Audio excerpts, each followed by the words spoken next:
Bapak Ibu jamaah yang dirahmati Allah Subhanahu wa taala, kita masih membahas hablullah atau tali agama Allah Subhanahu wa taala.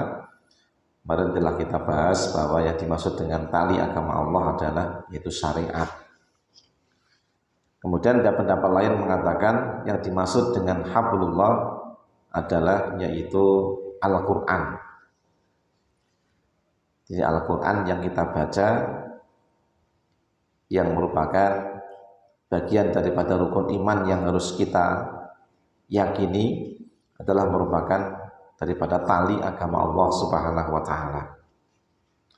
Dalam sebuah riwayat yang marfu dari Al-Haris Al-A'war dari Sayyidina Ali mengatakan bahwasanya sifat Al-Qur'an itu yaitu wa hablullahil matin wa siratuhu al-mustaqim. Dia Al-Quran adalah tali agama Allah yang kuat. Disebut namanya lanfisomalaha, tali yang tidak akan terputus. Artinya dengan berpedoman dengan Al-Quran itu berpedoman dengan pedoman yang tidak akan menjadikan panjenengan itu rugi. Pedot itu berarti rugi. Wong gandul neng tali kok talinya pedot malah ceblok. Tapi Quran adalah tali agama yang tidak akan putus. Digandoli wong sak jagat ora iso pedhot. Bahkan rong jagat sekiranya ada tidak akan putus. Kenapa? Dia adalah tali yang dikuatkan oleh Allah Subhanahu wa taala yang ciptakan segala sesuatu. Kebenarannya adalah mutlak, tidak ada yang bisa mengintervensi dan tidak ada seorang pun yang bisa menunjukkan kebatilannya. Nah, dia adalah kalam Allah yang maha benar. Nah, maka siapa yang berpedoman dengan Al-Quran dan menempuh jalan Al-Quran, maka dia telah menempuh jalan yang lurus. Kalau nek pengen lurus dalane, maka yang dipakai dalam hidupnya adalah Al-Quran. Baginda Rasulullah SAW itu akhlaknya adalah juga Al-Quran. Intinya apa yang menjadi sepak terjang kita tidak boleh melanggar aturan Quran. Ketika seseorang hidup ini sudah namanya melanggar daripada aturan Al-Quran, berarti dia bukan jalan yang lurus lagi. Contoh, dalam hidup yang sering terjadi dan ramai dibahas adalah masalah yaitu rampas-merampas, gosok-menggosok, dolim-mendolimi. Kemudian juga riwayat dari Abu Sa'id mengatakan, Kitabullah wa hablullahil mamdud minas sama'il ardi. Kitab Allah ibaratnya adalah tali yang memanjang dari langit ke bumi. Karena dia dari Allah, disampaikan kepada utusan Allah lewat malaikat-malaikat sampai kepada kita. Ibaratkan adalah tali yang memanjang dari langit ke bumi. Siapa yang berpedoman dengan itu, maka dia akan sampai kepada langit. Maksudnya adalah sampai kepada Allah Subhanahu wa taala. Faman kana yarju liqa'a rabbih falyamal amalan shalihan wa la yusyrik bi ibadati rabbih ahada. Kita ini besok akan kembali kepada Allah, akan ketemu kepada Allah. Siapa yang pengen ketemu dengan Allah dan ia diterima sebagai hambanya Allah dan diberikan tempat yang mulia oleh Allah Subhanahu wa taala, maka Quran Allah perintahai fal ya'mal amalan sholihan, adalah dia mengerjakan amalan yang soleh dan wala yusyrik bi ibadati rabbih ahada. Janganlah ia kalau pengen ketemu Allah dalam keadaan dimuliakan itu mensekutukan Allah dengan sesuatu. Kemarin disebutkan dan takwa itu adalah anta butuhu wala tusyriku bihi syai'an. Takwa itu bukan namun sekedar itu sholat, poso, haji, bukan.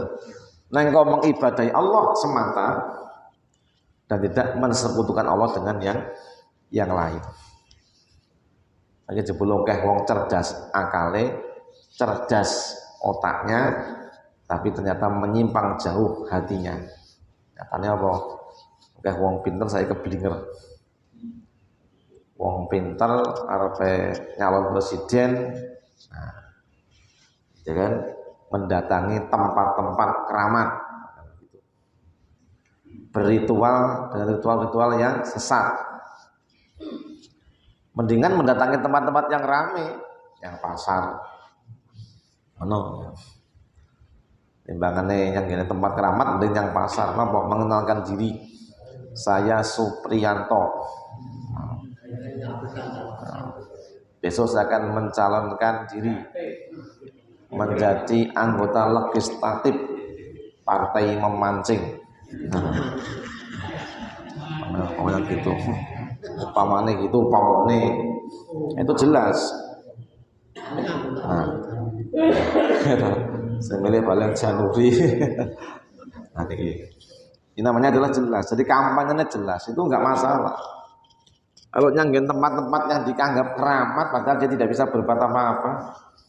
Gimana tidak, wong mati yuk keramat itu piye? Wong nek wis mati itu sudah tidak lagi berhubungan dengan yang hidup. Lalu dia tidak bisa menolak kematiannya kok kemudian menjadi orang yang dikeramatkan lalu bisa mengabulkan doa. Tidak mungkin. La yamliku misqala dzarratin, dia tidak punya kekuatan apapun. Kudune njaluk wong urip bae kita nyembah ndak boleh. Nyembah wong urip ra entuk. Kalau meminta sesuatu berupa harta benda diperbolehkan saja, tapi nggak boleh meminta sesuatu yang tidak mungkin dia kuasa. Wahai Pak Supri, kabulkan doaku, udah bisa. Mana mau mati. Seandainya Pak Sarti dan seluruh para pendoa berkumpul, isone ya mung ndonga, jaluki ora iso. Nah itu. Pak Sarti, kabulkan doaku agar bisa beli mobil. Kalau saya ditungani ra iso ora di mobil. Ya, masa ndonga nang kene sing ora iso duwe mobil, tidak mungkin. Makanya anta butuhu wala tusiku bihi syai'an. Kalau ketemu Allah seperti itu. Nah, makanya inilah keburukan daripada kebanyakan manusia yang banyak mensekutukan Allah. Padahal Quran menjelaskan pada kita agar kita menempuh jalan yang lurus, yang tidak ada syirik-syiriknya. Kemudian juga riwayat daripada Abdullah radhiyallahu anhu. Rasulullah SAW pernah mengatakan, inna hadzal Qur'an wa hablullahi al-matin. Al-Quran ini adalah merupakan tali Allah yang kuat. Wa huwa nurul mubin, yaitu an-nur, penerang yang memberikan penjelasan. Jadi cahaya sing marai padang, penerang sing marai padang, nganur. Jadi orang itu kalau pengen padang uripe, ya maca Quran, maca ra mudeng, ngaji yo ngaji ra mudeng-mudeng, ya bertanyalah kepada ahli tentang Al-Quran itu. Dan itu adalah sangat mudah sebenarnya, tidak ada yang sulit. Artinya orang kalau baca Quran dan ia benar-benar mencurahkan akal pikirnya, mudeng sing dikarepe apa. Apabila diberikan penjelasan bahwa salah satu tafsir Quran itu adalah al-hadis.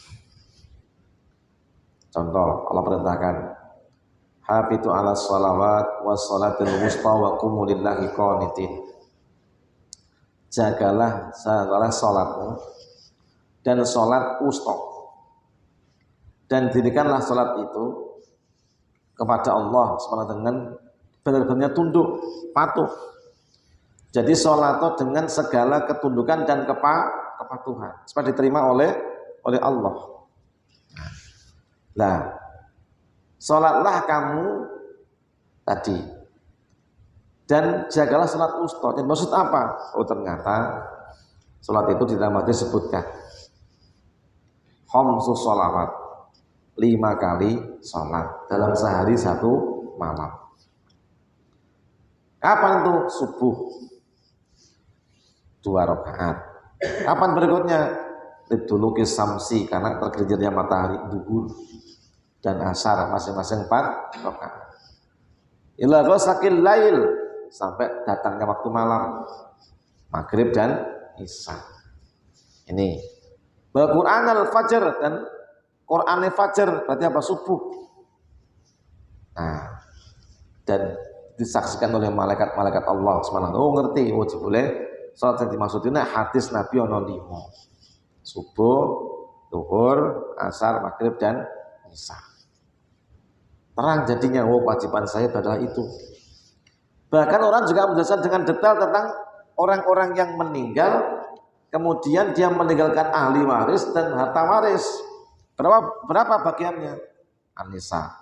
Yusikumullahu fi auladikum lidzakari mislu hadil unsayyain. Sebutkan dengan jelas detail. Artinya selama orang itu hidup dan berpedoman dengan Al-Quran, maka dia akan bisa menghadapi masalahnya dan menyelesaikan dengan baik.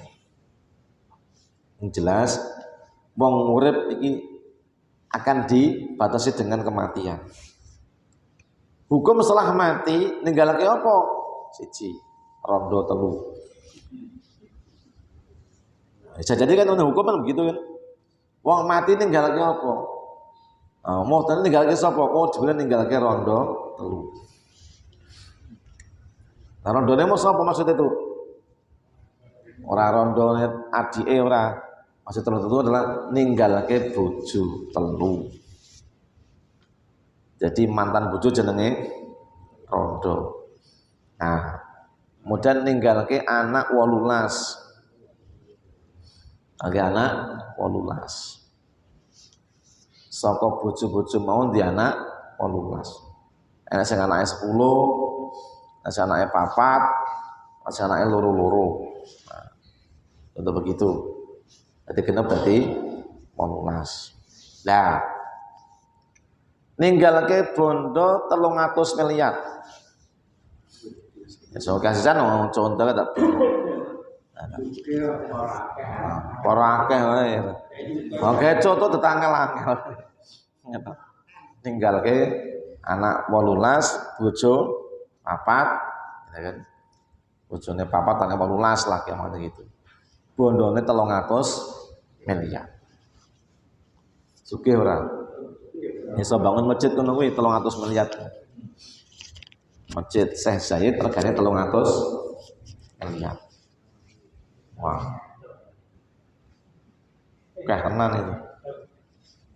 Jenenge marah-marah kok Itali langsung. Orang marah-marah Tulungagung. Itu loh. Nah ini lebih bagiannya. Apa enggak ada waris yang lain? Oh ternyata sing duwe bapak karo ibu. Sing duwe bapak karo ibu. Oh dicek kabeh jebule sing matimu sing duwe bapak karo ibu. Nah. Kemudian duwe anak 18, sing lanang 9, sing wedok 9. Oke. Bojo 4. Nah. Berapa bagiannya? Maka katakan kalau yang mati laki-laki gitu kan, maka walakum nisfu ma taraktum. Jadi walakum nisfu ma taraktum ingka ilam yakul lakum walad. Jadi kalau laki-laki itu ditinggal mati oleh istrinya, kemudian mereka tidak punya anak, maka suami mendapatkan bagian setengah. Dan yang duwe anak, bagian suami, istri ini balik lagi ini yang tinggal nanti kan suami.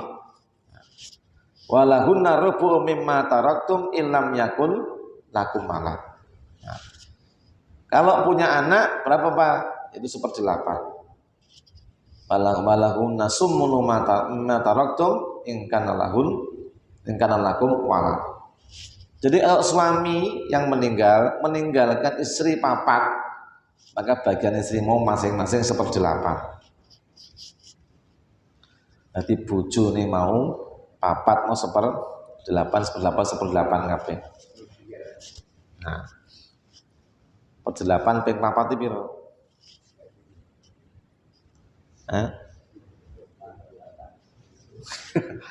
Nah, semua hitungan dewe lah. Kemudian anak perempuan dan laki-laki itu bergabung menjadi asoba, siso. Bapak ibu masing-masing seperenam. Bapak seperenam, ibu seperenam, bagiannya podo. Bapak seperenam, ibu seperenam, ya. Kemudian istri 1/8 kali 4. Siji poro wolu itu berarti pirang persen itu? 10% orang anak. Ya, pokoknya itu hitung dewi lah. Yang matematika itu saya hitung Januri itu mudeng. Bapak Mahfud sih hitung pajak itu mudeng. Nah, itu aturannya. Jadi bagian istri jelas harus diterima itu. Sehingga seseorang yang dalam hidupnya memiliki harta dan memiliki keluarga, maka ketika dia meninggal, nah, yang ditinggalkan sudah tahu aturannya berapa.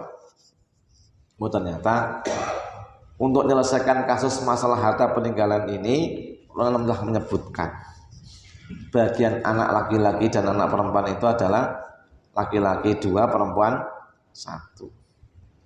Jadi mau lalu dihitunglah masalahnya. Per 8 kali 4 enek 1/6 kali 2, lalu ditambah sisanya asoba. Lumpukna dadi siji, kemudian sisane piro dibagi anak lanang 2, perempuan 1. Entuke cek piro kira-kira? Oke jian itu 300 miliar toh. Jakeh itu. Nah, lawang ada orang yang untuk warisan, ada orang daftar umroh itu orang untuk warisan 150 juta daftar ke wong telu. Berarti oke. Berarti didit semono iki didit oke. 300 itu siji para nome piro dadene loro mau. Tinggalkan 300 dikalikan 1 dibagi 6. Ya toh. Jadi piro mau? Per 6 bagi loro berarti sekian karena berapa? Yang jelas anak sih entuk oke itu. Anak sih entuk oke. Dan itu bejo ora golek entuk tinggalan. Nah kadang-kadang anaknya sing nganyelke wis ra golek entuk tinggalan, sing ra tau gelem nopo padu ae malah. Nah, mana sing ora gelem pedoman dengan apa yang ditetapkan Allah, itu namanya orang-orang yang fasik. Dia nggak berpegangan dengan tali agama Allah. Ini kasus yang banyak dalam Islam itu seperti itu. Wong itu ternyata urusan bondo itu mau ora kebagian. Nah urusan nompo kabeh kudu entuk. Tapi nek urusan urunan oke doyen do padha maju. Ya. Jenengan duit 1 miliar. Iki arek anak dum-duman. Sisa pengelolaan kas negara masih ada 300 triliun. Akan dibagikan pada masyarakat. Nah, yang punya KK, yang punya KTP, punya akte lengkap dan punya NPWP, maka berhak mendapatkan. Lah jangan orang duwe NPWP. Bingung ora kira-kira? Bingung itu. Boleh sih. Wah. Kenapa? Ya bentuk bagian mau. Nah, terus Bapak Ibu yang berbahagia akan dibangun kalau sudah ada masjid Syekh Zayed gitu kan 300 miliar, maka akan dibangun pula rumah sakit Islam ya. Nah, begitu. Nah, ini gratis. Biayanya sekolah luar negeri. Bangunannya kan nyepake dhewe. Ning rumah sakitnya gratis untuk seluruh kaum muslimin. Bae panam nang kono mbok sepiro dinane wae gratis. Nek sing penting ana gedunge ana alat-alate. Lah dibutuhke dana nggih mbangun gedunge kuwi 1 triliun. Nah. Sing ora duwe KTP ora bakal entuk gratis nang kono. Neng sing duwe KTP wajib urunan. Nah, wong siji 2 juta. Endo apa nompo? Endo. Bila nanti KTP wae. Itulah begitu. Nah, padahal sing iki bagian sing keabadian. Kalau kita kemudian ikut melibatkan saham membangun rumah sakit tadi itu, Anda berarti telah membangun surga. Neng endo. Wong urunan mbok masjid lho pengen endo. Ya. Nek bangun omahe ning donya pira-pira dintekke. Wah, ternyata yang bangun rumah ini nek larang, nek api ya larang. Tukangnya ya larang. Tapi lawang ana mbokku ki wis sepuh, gelem nyang Solo asale WC-ne diganti duduk. Wah. Reson dodok pisan wong tuwa. Aku nang Solo gelem nang WC-ne gantinen sik. Wah. Ya wis. Akhirnya rogo-rogo kantong. Jebule tuku WC duduk iki sak yuta 650. WC-ne tok anggo ngising sak yuta 650. Tak kira wis komplit jebule sik goleke selang ngene meneh, sik masang ngene, kudu bongkar. Nah, bengko golek tukang meneh. Nah, tukangnya ya masang itu ora cukup sedina. Terus nah WC lawas dibongkar ganti sing ngono model ngono kuwi, sik masang pralon, masangin dan sebagainya, sik ndongkeli sik ora secepet yang kita bayangkan. Terus sijine njaluk wastafel. Nah, wis. Meremen ngono ki kan.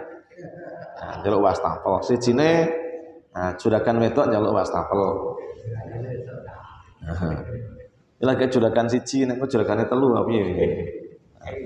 Kalau wastafel itu. Sisan kan Mbak Im kaca milon sisan. Nah, ya. Wes. Terus kon nganggo shower sisan. Nah, wes. Malah. Gitu. Kuwi showere semprotane merek Honda.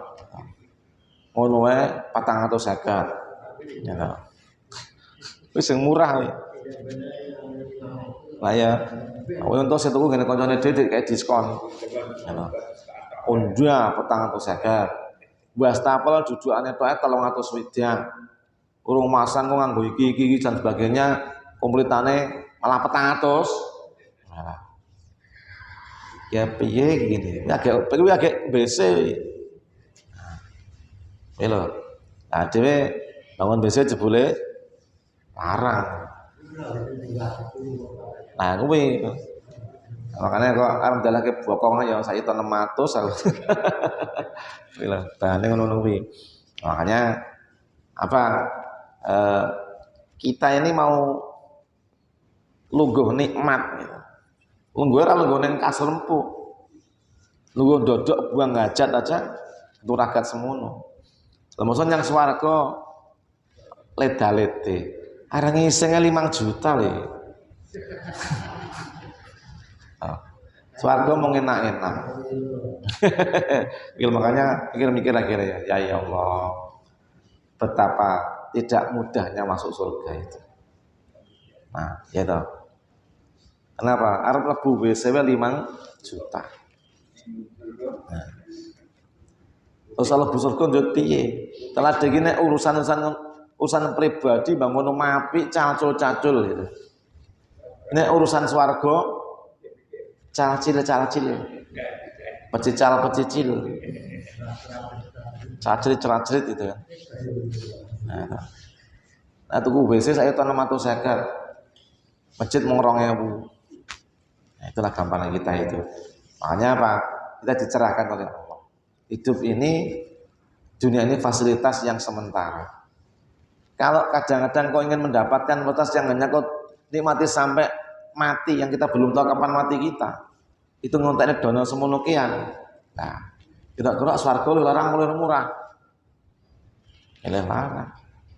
Kalau Allah itu ternyata lagu surga itu lebih murah dipikir.